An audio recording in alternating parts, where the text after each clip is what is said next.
aos parceiros, e é isso aí. Pode passar, Matheus. Então, pessoal, essa palestra a gente vai falar, assim, uma forma sucinta, estratégias importantes para trazer resultado no licenciamento ambiental. Como a gente elaborou essas estratégias? Foi com a experiência, tá? Pessoal, foram ferramentas que eu fui criando, que a gente foi criando lá na empresa, a partir das experiências que a gente teve, né? Para garantir, ou pelo menos aumentar as chances de ter êxito nos nossos projetos de licenciamento ambiental. Sejam eles quais forem, né? Eu procurei trazer aqui uma palestra nova, eu nunca passei ela em lugar nenhum, não abordei esse tema em live ainda, mas a gente achou muito interessante comentar isso, porque são estratégias simples e que trazem muito, mas muito resultado. Não só resultado nos projetos, mas também resultado com os nossos clientes. Trazem uma segurança, uma aproximação com o cliente, uma fidelização. Eu vou comentar isso tudo para vocês aqui no decorrer dos slides. Pode passar. Então, o que de fato o cliente espera da gente quando ele confia na equipe ambiental, na consultoria ambiental, para fazer o licenciamento de um projeto deles? Bom, pessoal, no caso da consultoria ambiental, o cliente quer a licença, né? Ele quer de fato a sua licença para operar com a segurança máxima de que ele vai ter êxito no empreendimento dele, tá? Ao longo dos anos, a gente foi observando que o que gerava entraves ou até inviabilidade de obter essa licença, né? E às vezes lá no meio do licenciamento ambiental, lá numa fase de LI, lá numa fase de LA, onde já foi investido bastante dinheiro em projetos, tempo, né? O valor das taxas. Muitas vezes o cliente, dependendo do modelo de negócio, já comprou a área, ou arrendou a longo prazo, ou fez contrato de permuta, enfim, já tem um envolvimento financeiro, de energia, de tempo, e chega lá no decorrer das licenças ambientais e inviabiliza, né? Ou a gente tem uma surpresa negativa. Então, é isso que nós tentamos minimizar com essas estratégias que eu vou passar para vocês, tá? Seriam aspectos a serem considerados antes da gente iniciar, propriamente dito, os projetos de licenciamento ambiental, né? E como eliminar os riscos de não atingir o resultado, a gente pontuou, eu pontuei aqui nos slides para vocês, que são esses aspectos que eu vou passar adiante. Pode passar. Então, recapitulando um pouquinho, só para a gente relembrar, tá? Quais são os procedimentos básicos quando a gente recebe uma demanda de licenciamento ambiental, tá? Lá, quando a gente está iniciando, o básico do básico é licencia uma usina de asfalto, licencia uma usina de concreto, licencia um loteamento, uma indústria, seja qual for o empreendimento. Primeiro, a gente pesquisa o CODRAN da atividade, né? A gente vai lá e vê qual é o porte, o potencial poluidor, e vê a definição se vai ser no âmbito federal, estadual, municipal, né? A gente fica por dentro do que é o negócio que a gente vai licenciar. Pede uma série de informações para o cliente e, assim, já enquadra onde vai ser o nosso licenciamento. A segunda coisa, acesso ao termo de referência, né? O termo de referência é aquela listinha que a gente baixa na internet, em alguns casos, quando é municipal, dependendo do estado, da região do país, ainda não tem nem isso disponível em site, então a gente tem que entrar em contato com o órgão. E faz a listagem, então, dos projetos e laudos necessários, quantos profissionais vão ser necessários, quem trabalha sozinho ainda, muitas vezes tem que contratar profissionais para ter a equipe técnica completa que precisa assinar, né? Geólogo, biólogo, engenheiro ambiental, seja lá quem for, que é exigência no termo de referência o laudo técnico, né? Por fim, então, contabiliza mais ou menos o tempo que vai se gastar para isso, né, o custo disso, e passa o orçamento do serviço para o cliente, né. Esse é o procedimento básico, assim, para se iniciar um licenciamento ambiental, certo? Pode passar, Matheus. Então, o que a gente verificou seguindo esses procedimentos, né? que muitos entraves não eram previstos, né? Porque a gente não enxergou isso com o olho clínico, não discutiu isso com o olho clínico antes de iniciar o licenciamento ambiental. E ocorre que muitos custos, muito envolvimento de tempo, de energia, já foi dado, pois já está na fase de licenciamento, né? Então a gente não tem aí mais muita liberdade de troca de opinião, né? De trocar, por exemplo, não vou implantar essa empresa nessa área, vou trocar a área. Por quê? Já iniciou o licenciamento ambiental, muitas vezes o empreendedor, o cliente já comprou a área, já contratou o serviço de licenciamento ambiental, já está com toda a equipe lá, geólogo, biólogo, engenheiro fazendo os projetos, já pagou taxa, já está definido, né? E aí começam a surgir os problemas que eu vou comentar com vocês, tá? Os entraves mais comuns que a gente tem como experiência são as APPs, né? As áreas de preservação permanente, que são muitas vezes corpos hídricos, que são nascentes, inclinação de área, né? Entre outras APPs listadas no nosso Código Florestal, tá? O zoneamento urbano, que em alguns projetos não é nem solicitado, então encaminha todo o projeto de licenciamento ambiental e depois descobre que uma APA, uma área de preservação ambiental específica, gerenciada por outro órgão, né, às vezes IBAMA, às vezes Patran, tem uma normativa nova lá que num raio de 10 quilômetros não pode implantar nada. Aí vai todo o licenciamento ambiental por água abaixo, né? O projeto é todo inviabilizado ou até negado. E a outra questão bem importante também, que é a insatisfação da comunidade local. Então, o estudo de impacto de vizinhança é cobrado em alguns termos de referências de empreendimentos maiores, mas eu acho que ele deveria ser cobrado em todos os empreendimentos, tá? Não precisa ser na complexidade que é de um EA-RIMA, mas eu vou comentar aqui para vocês o porquê de se estudar a comunidade local, de se estudar a vizinhança e de saber aonde vai ser inserido esse empreendimento, antes da fase de iniciação dos projetos de licenciamento ambiental. Quando a gente consegue prever essas questões antes de iniciar os projetos, a gente consegue prever e dar liberdade para o nosso cliente de optar.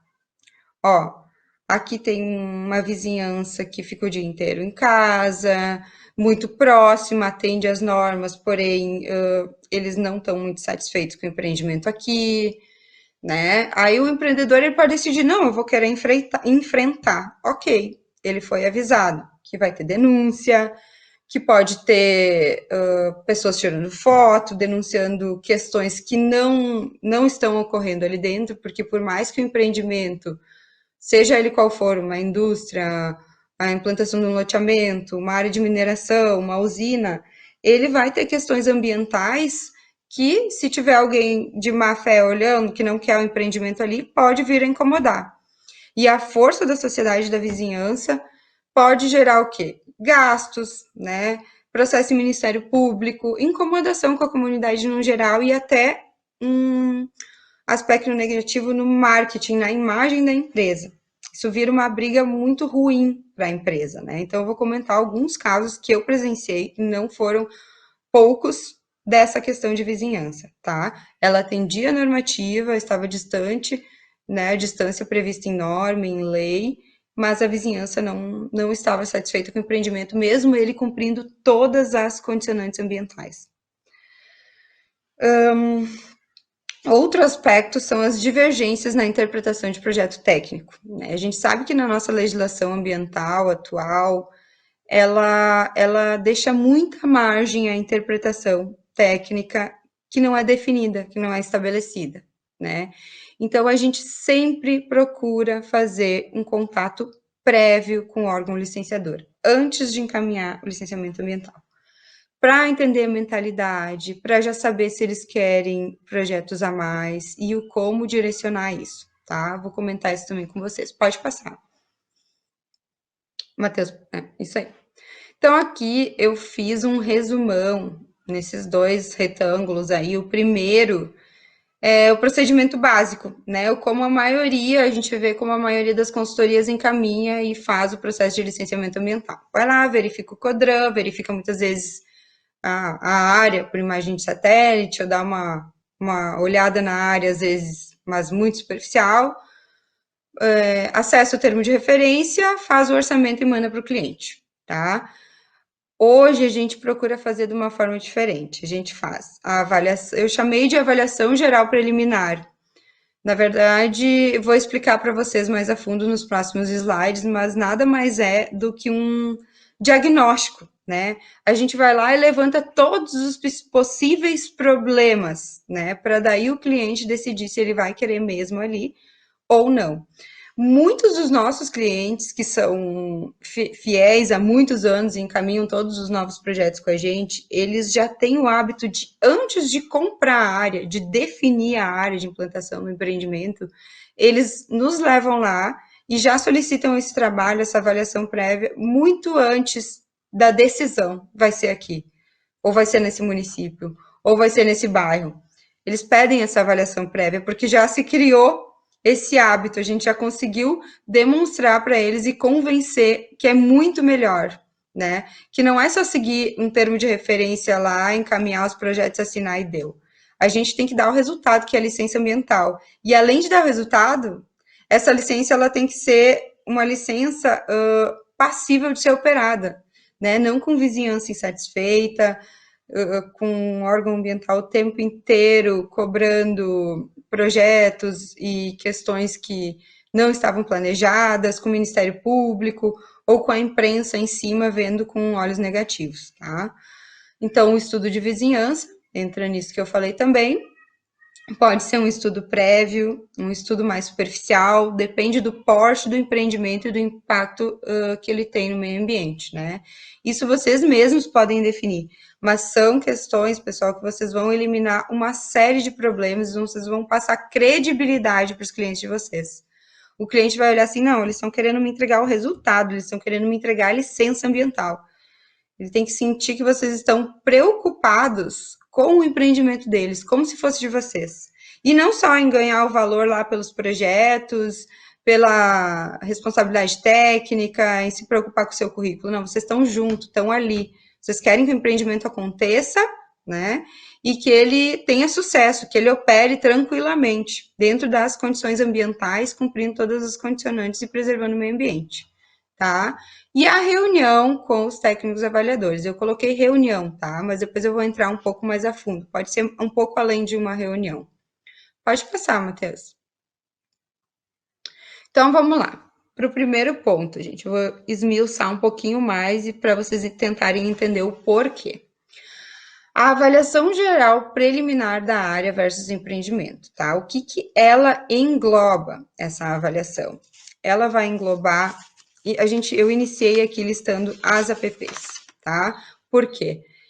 As APPs, elas ocorrem em muitas áreas, né? A gente está falando aí de declividade de relevo, de nascentes, de corpos hídricos em geral, sem contar restinga, borda de cânion, enfim, todas as outras inúmeras nascentes previstas no nosso Código Florestal. As mais comuns nos nossos projetos são corpos hídricos, tá?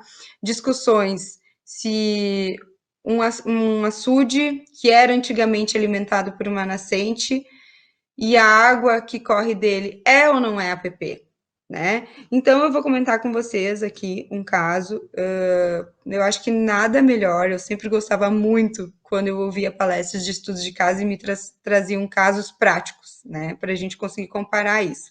Recentemente, a gente licenciou um loteamento em que a gente teve uma discussão técnica muito comum, como em inúmeros outros empreendimentos, e a discussão era sobre um corpo hídrico que corria no meio do loteamento sem nascente.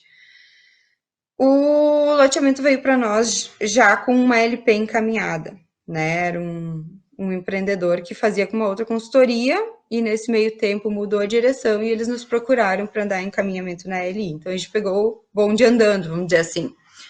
E o laudo do geólogo para a LP, ele tinha colocado como uma drenagem natural do relevo. Nós olhamos o projeto de LP e a gente concordou. né? A geóloga lá olhou, ela que assina o meio físico, ela disse, não, realmente, é uma drenagem, porque ela sai de um açude artificial, isso aqui não é uma PP. Quando veio a avaliação do órgão ambiental, o geólogo do órgão falou que era uma PP sim. Né? Então, qual é o resumo da ópera? O projeto urbanístico da área iria perder 60 metros no meio da área e mais o corte do talude que iria dar o ângulo para deixar essa PP um mato, né, com lá era uma vegetação assim de área em recuperação, capim elefante, uma vegetação que não era muito bonita, e iria inviabilizar a implantação do loteamento se fosse considerado a PP, né? Então, o empreendedor já tinha comprado a área, já tinha investido nos laudos para o licenciamento da LP, para daí ele para daí ele receber a avaliação do órgão ambiental, dizendo para ele que não ia ser viável, porque no meio do loteamento ia ter que se mudar todo o urbanístico e ia se perder mais de um terço, né, dos terrenos devido a essa PP. Tá?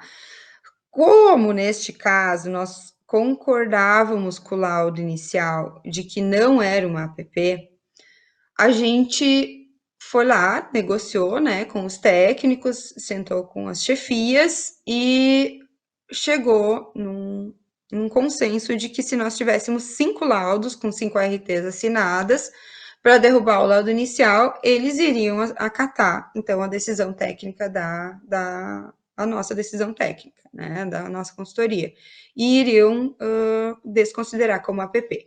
Nesse caso, a gente teve sucesso, tá?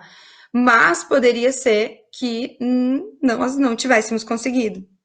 E se a gente tivesse aplicado essa técnica lá no início do projeto, a gente poderia ter já alertado o empreendedor disso, né, para ele de repente fazer o investimento dele em outra área, ou então ele dissesse, não, eu quero, sim, se vocês estão dizendo que não é APP, nós vamos tentar argumentar, nós vamos defender isso, mas a gente poderia ter feito essa reunião preliminar e até uma vistoria preliminar, que é possível solicitar no órgão ambiental, antes da decisão da compra da área, né? Então, assim, essa avaliação geral preliminar, mesmo que o empreendedor já comprou a área, ela é muito, mas muito, mas muito estratégica na nossa visão, na minha visão, particularmente, é muito estratégica. E a gente deixa as claras para o cliente e para o empreendedor quais são os possíveis problemas. Então, agora eu comentei um pouco da APP. Pode passar, Matheus. O segundo aspecto, então, é o zoneamento urbano, né?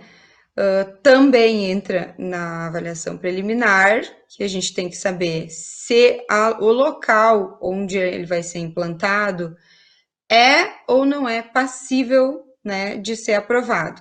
Muitas vezes o licenciamento ambiental vai receber lá, para encaminhamento dos projetos, ele vai receber a certidão de zoneamento.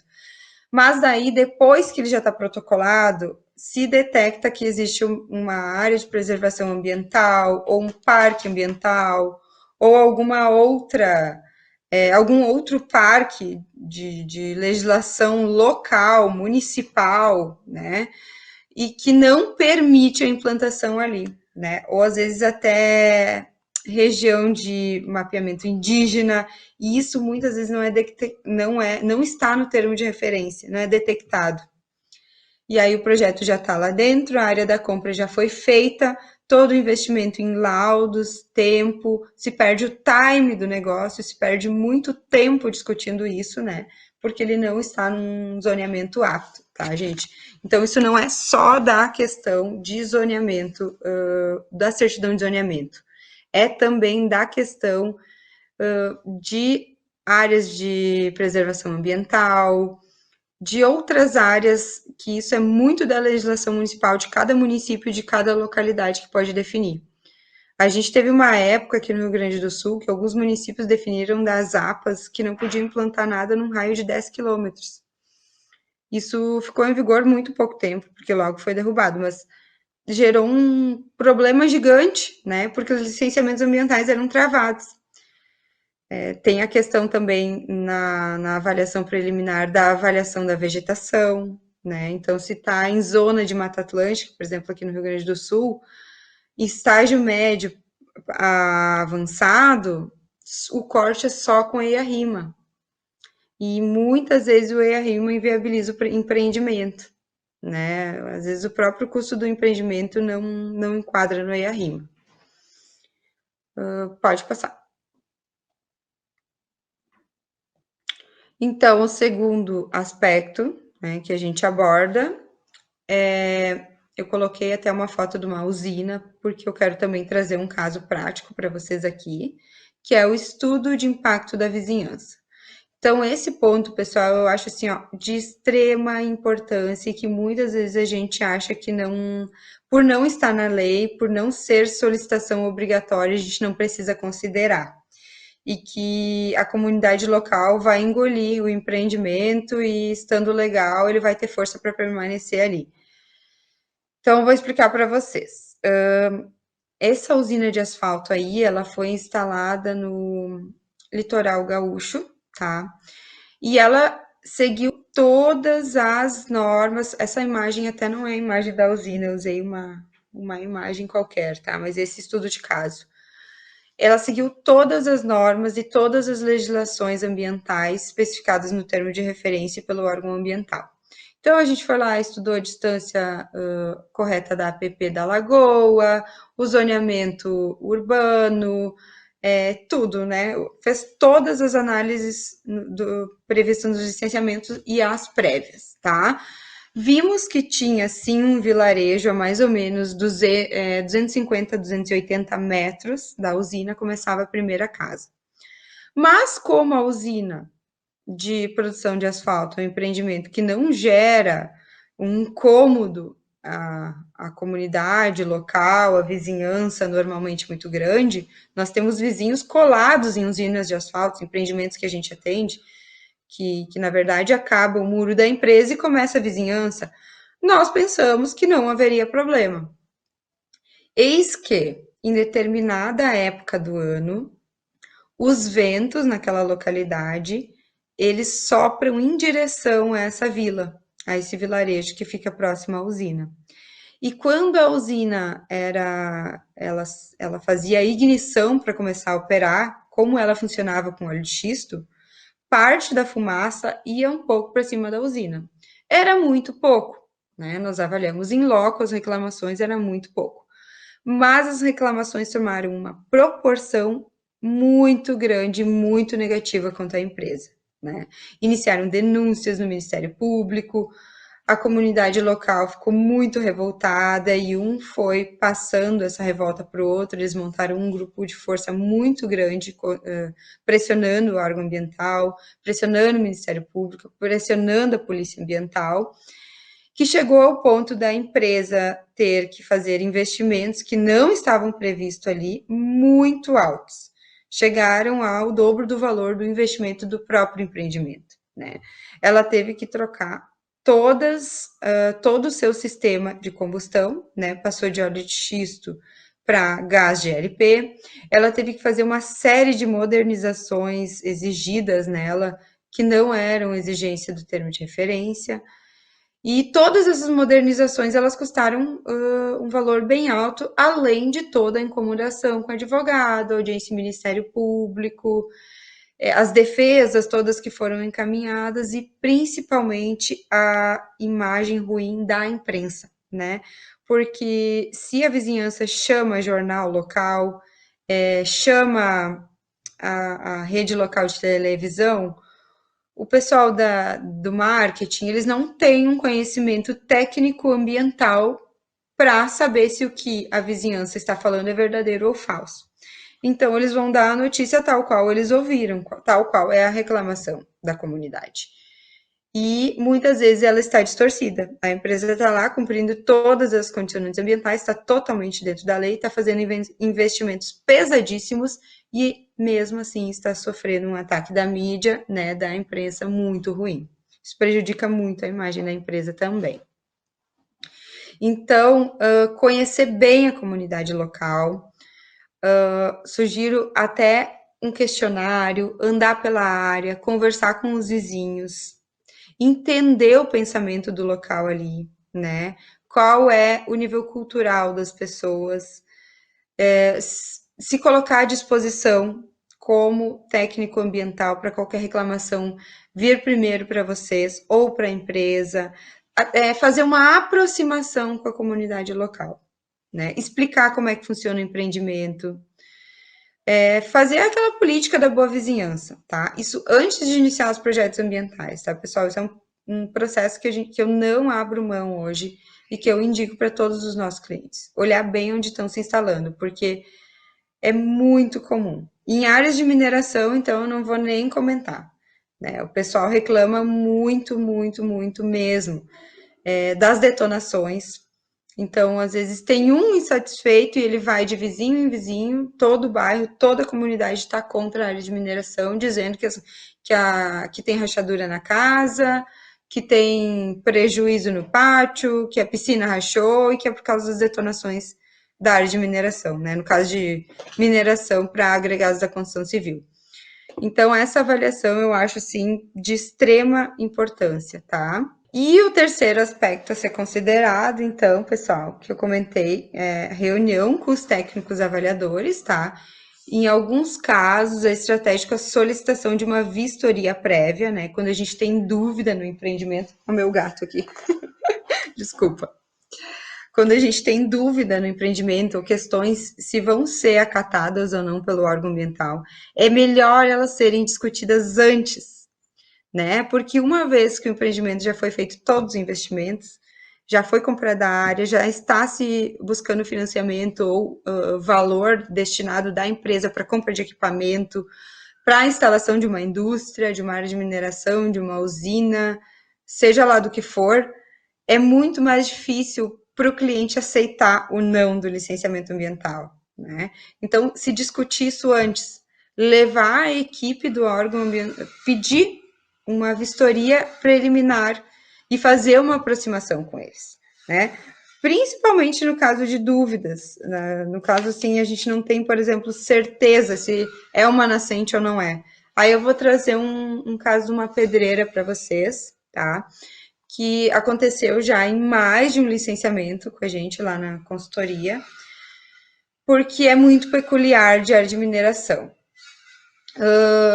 No nosso Código Florestal, hoje está definido que nascente olho d'água, para ele ser realmente APP e ter os 50 metros de área de preservação no entorno, ela precisa ter uma conexão com o lençol freático. Ou seja, né, tem que vir de uma água subterrânea para ser considerada nascente, tá? Tem que ser alimentada por ali. Porém, maciços rochosos que formam as pedreiras, áreas de mineração para produção de agregados da construção civil, de granito, de basalto, né, ou seja ele qual for, é muito difícil que ocorra uma conexão com o lençol freático. O que acontece muito e com grande frequência em cima do maciço rochoso é a acumulação da água da chuva e aquela interface solo e rocha forma o local onde brota a água. E na interpretação de alguns geólogos e engenheiros, aquilo é sim considerado nascente. Porque é onde nasce a água naquele local, mesmo não tendo conexão com o subterrâneo. Não é uma drenagem. Eles consideram nascente. Outros, por sua vez, consideram como uma drenagem, né? Então, entra muito a interpretação pessoal no projeto. Então, a gente já encaminhou, né, no passado, projetos em que se vistoriava a área, não, isso aqui é uma drenagem natural do relevo, chegar no órgão ambiental, o órgão ambiental dizer, o geólogo que analisa a área dizer, não, isso aqui é uma nascente. E aí tem uma do lado da outra. E aí 50 metros de raio ao redor da PP praticamente inviabiliza o empreendimento, né? Porque por lei não se pode explorar a PP. Daí o que acontece? Já está o licenciamento ambiental em andamento, a área já foi comprada, o investimento nos laudos, nos projetos já foi feito, as taxas já foram pagas, o tempo já foi investido, né? O tempo do negócio, e se perde muito com isso, né? O próprio cliente perde com isso. Se a gente traz esses problemas, esses pontos antes para o cliente, ele tem a liberdade de escolher, não, eu vou enfrentar isso aqui. Eu vou defender que isso aqui não é app, ele opta se ele quer ou não quer continuar na área. Ou não, eu vou trocar, vou procurar outra área, eu vou investir em outro negócio. Né, pessoal? Então é muito estratégico essa avaliação prévia, né? A reunião, o contato com os técnicos, principalmente em empreendimentos maiores, que tem questões que vão aparecer só lá na frente na discussão, quando a área já está comprada, muitas vezes já tem, os projetos já estão todos encaminhados e protocolados, um investimento muito grande já foi feito, né? E aí a gente não tem mais muito como reverter todo este investimento. Então, o que a gente tem de feedback dos nossos clientes é que eles gostam muito, né, dessa explanação. Quem trabalha com a gente há muitos anos já tem o hábito, né, eles já fazem isso ao natural, essa avaliação antes de chamar a gente para fazer o licenciamento ambiental. E essa análise prévia vocês podem passar no orçamento, né? Coloquem ali que é muito importante conhecer a área antes, fazer um diagnóstico e explicar isso para o cliente, tá? O trabalho começa antes da fase de licenciamento. E era isso, pessoal. Quero agradecer muito quem está aí assistindo, parabenizar o pessoal da ClickGel aí sempre inovando, sempre com Obrigada, Yasmin. admiro muito o trabalho de vocês. Olha, igualmente, viu? Nós Obrigada. observamos aqui como vocês na área e a empresa de vocês aí tem atuado, né? Como Obrigada. você mostrou na sua palestra, né? A questão dos procedimentos básicos do licenciamento, o que normalmente não é feito em muitos trabalhos, praticamente no Brasil, é a questão de você anteceder, né? De você ter todo o trabalho prévio para que posteriormente não venham ter maiores problemas, né? Então, os 3 passos que você falou do início aí do projeto, né? A avaliação preliminar da área, identificar APP, zoneamento urbano, né? A importância que tem que ser dada ao estudo do impacto à vizinhança, fazer a política da boa vizinhança, acho que até mesmo empregar uma empatia com essa vizinhança, né? E até saber realmente se aquele é um local adequado, se não é, como é que vai influenciar aquela... E dar a liberdade para o empreendedor decidir. Não, eu quero enfrentar isso aqui, nós vamos continuar aqui, mas ele sabendo, né, que ele pode ter todos esses entraves, tempo de discussão de projeto, que às vezes leva um ano e meio, né, custos, porque quando se vai se discutir uma app, muitas vezes envolve contratação de 5, 10 técnicos para o mesmo laudo, às vezes o empreendimento perde o time, ou ele pode decidir, não, eu tenho outro projeto na minha carteira, vamos para essa outra área. Tu acaba criando uma aproximação com o cliente, e eu acho que os nossos clientes têm isso assim com a gente, de sentir que a gente não está preocupado só em entregar os laudos e deu, assinar RT e acabou. A gente está preocupado que ele tenha sucesso, que ele tenha êxito, que ele vai operar com tranquilidade, que ele vai gastar o necessário, o certo com o meio ambiente, e não com discussões que muitas vezes não agregam nada nem para o meio ambiente, nem para a sociedade, manchar a imagem da empresa dele.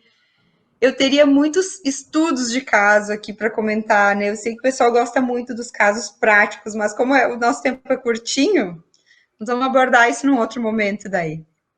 Pois é, mas ó, já tem muita pergunta chegando aqui para você pode ver. Algumas eu já te enviei. Aí, Yasmine, se você quiser já ver algumas perguntas. Tem umas perguntas muito legais aqui. Eu vou tentar ler algumas, tá? Tu entrou bastante, né?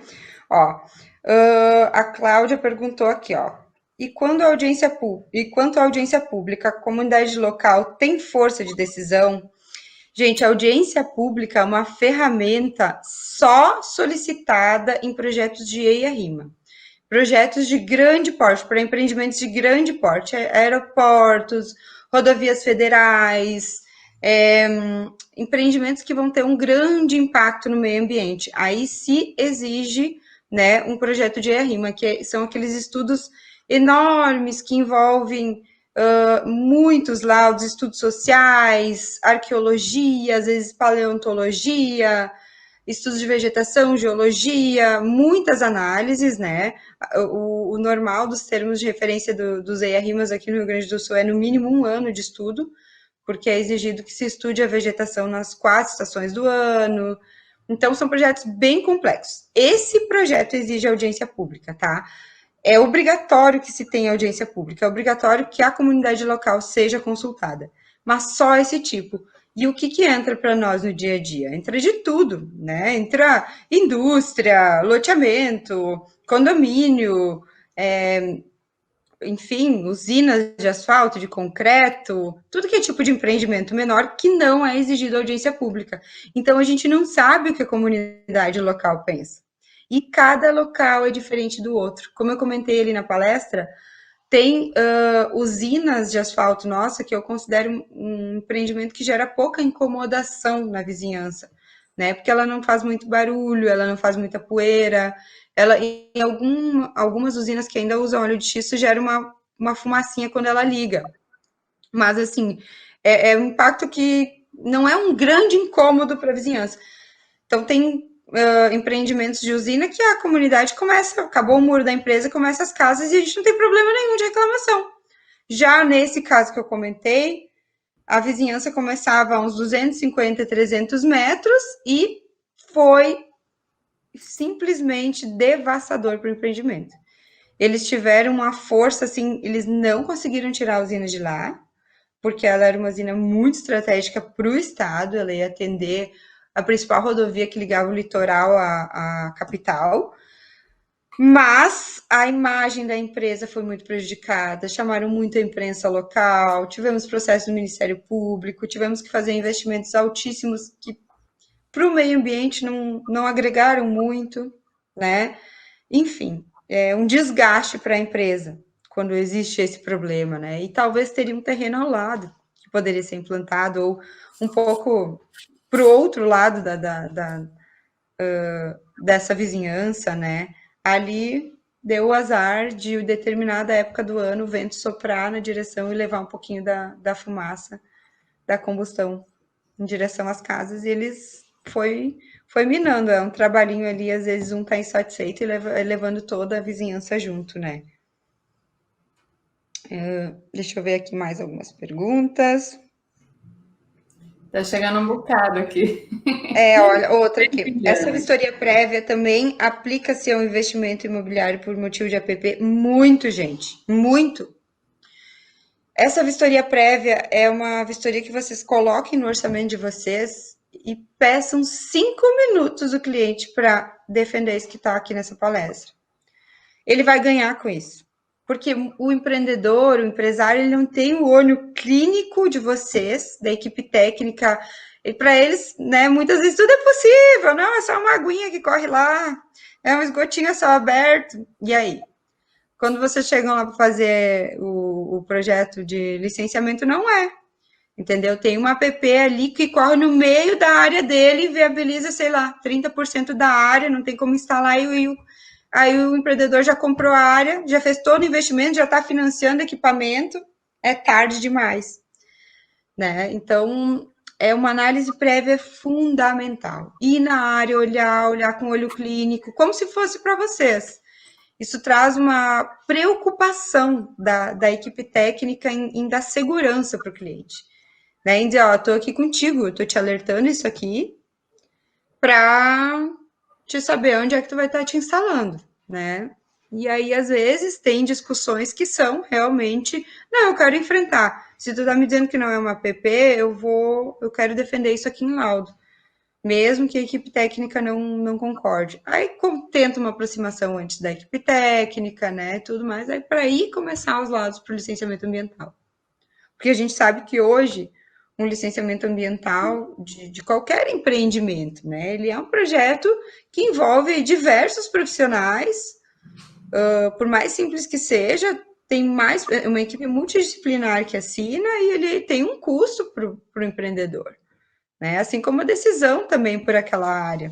Então, a gente consegue dar essa liberdade de escolha para eles, né? E passar também eu acho que essa informação de que a gente está junto, que está preocupado com o resultado.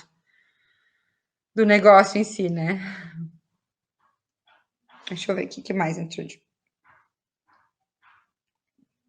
Entrou bastante pergunta, né? Deixa eu voltar lá para cima. Tá fervilhando aqui, Yasmin. Eu já aviso logo, não vai dar tempo de responder todos, que é fervilhando aqui, ó, direto. Você falando e o pessoal bombando aí, a galera. Muito bom. Tá, vamos lá então. Para essa usina em ênfase, qual raio de distância considerou como área de influência direta e indireta?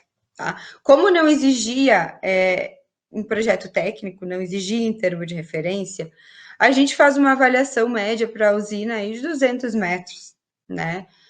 Porque nunca tivemos problema em nenhum outro caso antes, tá? Então, agora a gente ampliou. Para os próximos projetos, nós vamos fazer aí de uma área de influência muito maior. Quando não tem isso em termos de referência, em normativa, em legislação, vocês vão ter que ir pegando o feeling. Vocês vão ter que ir vendo, por exemplo, uma área de mineração, gente, é problema. Detonação, aí a britagem gera poeira, fumaça, caminhão passando, batendo. É sempre pepino com comunidade. Se não exige pelo órgão ambiental área de influência direta e indireta, façam um raio grande, né? Vejam quem está instalado ao redor, deem uma conversada para passar esse retorno para o cliente de vocês. É um investimento que ele vai fazer antes de implantar um empreendimento. Porque quando a gente é contratado para fazer um licenciamento ambiental, a gente é contratado lá no início. Então dá tempo de prever muito pepino pela frente, né? Muita coisa que iria ou inviabilizar ou trazer gastos, né? Dor de cabeça, imagem ruim da imprensa. Então, é muito do feeling. Quando não exigem lei em projeto técnico, vocês vão sentindo. A área de mineração é uma área que tem que considerar de influência indireta enorme. Nos projetos de EIA-RIMA já tem definido em lei, né? Daí é mais simples, a gente segue aquela lei e ele tem muito mais força. Tirar um projeto que foi feito aí a rima é muito mais complicado a comunidade ter força de tirar, né? Se consegue defender muito mais, mas ainda assim pode gerar dor de cabeça, incomodação. Deixa eu ver aqui. Você já teve caso de brejos nos seus projetos, veredas? Sim, né? São considerados APP, enquadra no banhado, né? Então eles são intocáveis por lei. Tem que deixar a área de isolamento, né? E já avisar o cliente que esses projetos, que essa área ali, ela não vai poder ser mexida. Por isso da análise prévia. Imagina, às vezes uma área de onde vai ser implantado um loteamento tem um banhado no meio do loteamento. Um condomínio lindo lá que o empreendedor sonhou em fazer, né? E aí tem essa área de banhado lá no meio. Não vai ser aprovado, né? Aí, às vezes, a gente vê aí na mídia, o loteamento tal foi implantado lá e foi aterrado um banhado. Bom, aí o empreendedor tomou uma decisão de risco por ele mesmo de fazer as medidas que ele achava cabível. Acaba fazendo por quê? Já comprou a área, já fez um investimento pesadíssimo de dinheiro, já iniciou o projeto ambiental, tem empreendedor que faz, mas arca com as consequências. E hoje a gente sabe que na área ambiental é muito arriscado, né? A gente realmente tem que seguir a lei, porque o risco de processo crime é muito alto, de incomodação com o Ministério Público e de sujar a imagem da empresa, do empreendedor e tudo mais, né? Deixa eu ver o que mais entrou. Não para de entrar aqui, pergunta. Essa é a pergunta do Célio, bem interessante. Célio Souza da Silva. Esse trabalho preliminar, antes de entregar o orçamento para o cliente, é cobrado, tendo em vista que ainda não fechou o contato com o cliente? Sim, pessoal.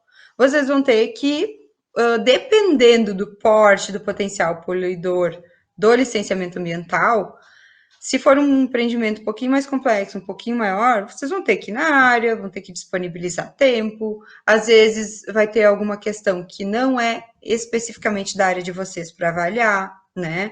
Por exemplo, vai um biólogo, alguém avaliar uma área de nascente. Pode ter dúvida. Quem assina meio físico geralmente é geólogo. Eles vão ter que chamar outro profissional. Então, envolve tempo, envolve custo.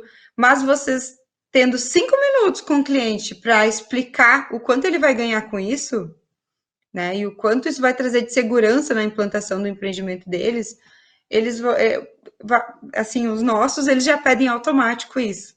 Nossos clientes que são nossos há muitos anos, que a gente faz vários empreendimentos, já nos chamam antes de comprar a área, já pedem toda essa avaliação, vamos lá olhar, já é automático, né? Vamos lá olhar a área, vamos lá olhar se não tem problema, vamos lá olhar a área se não vale trocar por uma do lado. E às vezes essas questões se discutem muito com o empreendedor, ele vai acabando aprendendo um pouco disso também, conscientizando, né? Mas isso só com o tempo. Mas se vocês tiverem a oportunidade de 5 minutos ou até de no próprio orçamento colocar como opcional, mas coloca uma justificativa técnica ali, que ele ganha muito com isso, ganha segurança, ganha a liberdade de opção, né? Ganha. Ele fica sabendo do que ele vai ter que enfrentar ali no licenciamento ambiental. É muito provável que ele vai querer fechar essa análise preliminar, né? Essa investigação prévia aí. Caiu. Não, caiu não, tô aqui. Tá. Achei que tinha caído. A Ellen perguntou aqui: qual é a melhor estratégia para aproximar a comunidade do empreendimento em casos de pequeno porte? Varia muito, pessoal, porque como eu falei, né? Cada localidade é uma localidade, cada cultura uma cultura, cada pensamento um pensamento e cada poder de influência de um vizinho no resto da comunidade é muito diferente do outro. Mas essa aproximação ela é sempre válida. Todo ser humano, né, gosta de ser ouvido, né? A gente gosta que nos perguntem a nossa opinião, a gente gosta que se preocupem com o que a gente está pensando. A gente tem bons olhos com as empresas e com os empreendedores que nos questionam sobre isso, né? Afinal de contas, as empresas existem para servir à sociedade, né? Então, elas têm que ter consonância com a sociedade. Elas têm que ter uma política de boa vizinhança. É de extrema importância e valia, né?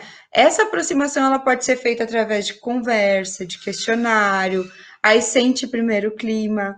A própria empresa pode criar uma estratégia se vai mandar uma equipe de comunicação, ou se é uma empresa menor, se o próprio dono vai lá conversar com a comunidade, ou às vezes é um diagnóstico mais simples, um empreendimento mais simples, e a própria equipe ambiental vai lá e questiona, né?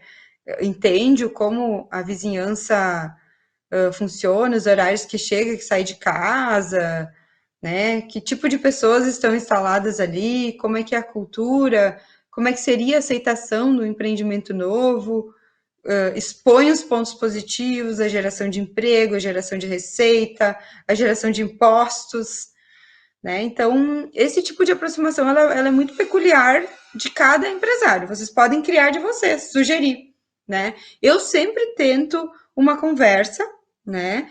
Primeiro sentir como é que é a comunidade local ali. Pode pedir ajuda para a empresa, para investigar, sentir, questionar eles o que eles pensam da implantação de tal empreendimento ali próximo, o que eles acham disso, né? E expor os aspectos positivos. Isso funciona muito. Tivemos um caso agora também recentemente na empresa. Os vizinhos estavam muito insatisfeitos, né? Estavam com medo, era uma área muito nobre, de interior, ia ser implantado num loteamento novo lá. Acharam que os lotes eram meio pequenos, ia aumentar muito a população. E a gente foi lá e mostrou o que vai ser o loteamento, todos os aspectos positivos, toda a visão que a gente tem do loteamento, tudo que foi considerado, que vai trazer de bom, quanto vai valorizar as próprias casas e as áreas deles que moram ali, e eles mudaram totalmente de ideia. Então, é muito particular. Vou tentar ver mais alguma aqui. Você indica leituras de materiais para essas questões múltiplas interpretações, se é APP ou não? O Felipe Lousada pegou. Gente, leitura é o nosso Código Florestal, né? Lá tem bem definido o que é APP. Quando ele foi reformulado em 2012, nosso código era muito antigo, então em 2012 ele foi todo reformulado essa questão da APP. Lá diz o que é APP ou não, mas ainda há muita polêmica. Eu sugiro ler estudos de caso, ouvir o pessoal aí que está na internet falando, quem realmente trabalha na área, quem tem história para contar que viveu na pele, né? Porque a parte técnica em si mesmo não vai ter, a parte prática não vai ter nos livros, né? Apresentar estudos de caso, o que o pessoal tem vivenciado na pele, que é o que eu sempre comento. A teoria é uma coisa, mas quando a gente vai para a prática, o que é recorrente na prática de problema, só conversando com quem trabalha, né? Mandando perguntas, se aproximando. E tem muita gente na área ambiental fazendo um trabalho muito legal aí, né? O pessoal da Clique Gel mesmo tem muito contato, a gente lá da Supra tem muito contato. E o pessoal é muito solícito, tem um network legal, peçam ajuda, né? Corram atrás. E material disponível, eu acho que mais hoje de estudo de caso na internet mesmo do que em livro, né? E estudar bem o Código Florestal para ter embasamento técnico, né? Argumentação na hora de defender. O que mais entrou aqui? O Felipe Pegolo também perguntou aqui: você monta uma base. Você monta uma base para reuniões com órgão ambiental e usa sensoriamento remoto e índices de umidade de solo para validarem ou não ser APP. Vocês podem montar a argumentação técnica que acharem necessária, né? Às vezes ela chega numa profundidade dessa, sim. Já tivemos casos de monitoramento diário para a definição se era efêmera ou intermitente, né? Então, de ter que ter uma pessoa para ir lá todos os dias fotografar e controlar por meses para ver e ser considerada se ela era efêmera ou intermitente, né? Se ela corria em determinados períodos do ano ou se ela só corria após chuva, né? Por um determinado período, que daí é a definição se é efêmera ou intermitente. Então, cada caso um caso. Eu não monto uma base de dados. Para cada caso, eu vejo o que o técnico, vamos dizer assim, que não acatou, que vamos dizer, a gente está defendendo que não é APP, né? Esse caso desse que eu apresentei aqui na palestra. Ele disse que era APP e nós defendemos que não era APP. Eu vi o que ele estava acusando para ser APP. Daí, em cima disso, a gente contra-argumenta. Nesse caso, a gente teve êxito. Mas nós tivemos que levar 5 profissionais que assinaram a RT do lado do meio físico e que demonstraram que a análise dele estava equivocada, né? Porque era um licenciamento de âmbito municipal e nós não tínhamos como passar ele para o âmbito estadual, porque hoje aqui no Rio Grande do Sul é todo o sistema online, né? O sistema online de licenciamento, e o empreendedor ia perder muito mais tempo do que a gente tentando uma discussão direta com o prefeito e com a equipe técnica dele lá. Então, a gente conseguiu chegar nessa solução aí, e o prefeito teve força para buscar a caixa e contratar um novo profissional que fizesse avaliação em cima da nossa defesa. E a gente teve êxito. Então, é isso, eu acho, pessoal. Quem tiver mais dúvidas, entrou muitas perguntas, muitas. Eu posso... podem me mandá-las no direct ou por e-mail, que eu vou tentar responder elas todas. São perguntas bem legais aqui mesmo, mas tem muitas. Verdade, né? Yasmine. Tem muitas coisas. Olha aí o pessoal colocando no Instagram, tá? @supramental. Então, vocês podem encontrar a Yasmine. Mandem lá, que sempre que a gente puder ajudar, eu vou ajudar. Às vezes não consigo responder na hora, mas a gente tem um Instagram que é para isso mesmo, para network. Eu sempre falo assim, o nosso Instagram, ele não tem muito foco em captação de clientes, porque eu acho que o Instagram não é o público, né? Não é o nosso público muito. É realmente network, trocar informações, manter contato com os profissionais e fazer esse trabalho legal também de auxiliar quem está começando na área e também de buscar auxílio, né? Porque a gente está sempre discutindo questões técnicas aí, sempre atuo na área há 15 anos e ainda me deparo com muita coisa que é nova, né? Pois Cada é, projeto é um projeto. Procurar lá a Supraambiental para ver os estudos de caso vai enriquecer muito o conhecimento de vocês. Então, aproveita a oportunidade que vocês estão tendo aí, a Yasmine se disponibilizando para conversar um pouco mais, né? Tirar aí as dúvidas. Então, pessoal, aproveita a oportunidade, agarra mesmo, você que quer embarcar nessa área.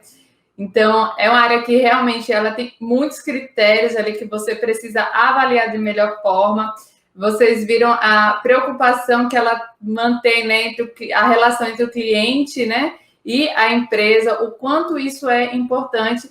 E uma coisa que eu chamo mais uma vez a atenção de vocês, que têm visto desde o primeiro dia do CBGEL.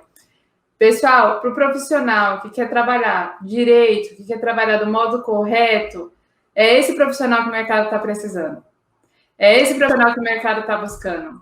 Como a Yasmine não, tem que cumprir a lei direitinho, né? Então, é isso que você tem que ter em mente. Não é você querer burlar a lei, mas é cumprir realmente para que o seu projeto seja da melhor forma. Então, isso é importante. Então, nós temos visto várias legislações aí que precisam ser aplicadas para você ser um bom profissional. Você tem que conhecer e colocar em prática. E, às vezes, né, Yasmine, convencer o cliente que ele tem que colocar em prática também. Tem que expor muitas vezes para o cliente os riscos também, né? De tomar uma decisão equivocada. Né? O que pode acontecer? A fiscalização em cima da área ambiental, ela aqui no Sul, ela é muito grande. Ela dá muita mídia, tem muitos órgãos envolvidos, não são só os órgãos licenciadores, né? Um empreendimento que é licenciado, por exemplo, pelo Estado, pela FEPAM, ele pode sofrer denúncia e ele pode sofrer fiscalização do município, da patrulha ambiental, da polícia ambiental, que a gente chama de PATRAN aqui, do IBAMA, ele pode sofrer do Ministério Público, da própria comunidade. Então, é muito, muito, muito complexo tomar uma decisão errada, né? Responder um processo aí é muito complicado. E a ambiental ela é muito visada. Verdade. Então, pessoal, mais uma vez, sobre a palestra da Yasmine, lá na nossa programação, ela estava às 16h30. Foi um equívoco esse horário, era para ser às 16 horas, como todas as outras palestras, referente à segunda palestra da tarde, às 16 horas. Ah, mas e agora? Eu vou perder? Não vai perder. Não, imagina. Nós não vamos deixar você perder essa programação maravilhosa. Não vamos deixar que você perca esse conteúdo. Obrigada. Então, vocês vão ter até sexta-feira. Olha só, até sexta-feira dá tempo de sobra aí para vocês tirarem tempinho e assistirem. E para poder assistir mais de uma vez. O link é esse mesmo, tá, pessoal? Então, pega o link e guarda. Não vai ser mandado outro link. Então, é este mesmo link para vocês assistirem aí, ó, até sexta-feira. Até você vai aprender tudo. Vai decorar. É uma palestra simples, mas é muito estratégica, né, gente? Isso é só com a experiência, assim. Eu tentei trazer um diferencial, assim, porque o que está na literatura a gente lê nos livros, a gente vê em conteúdo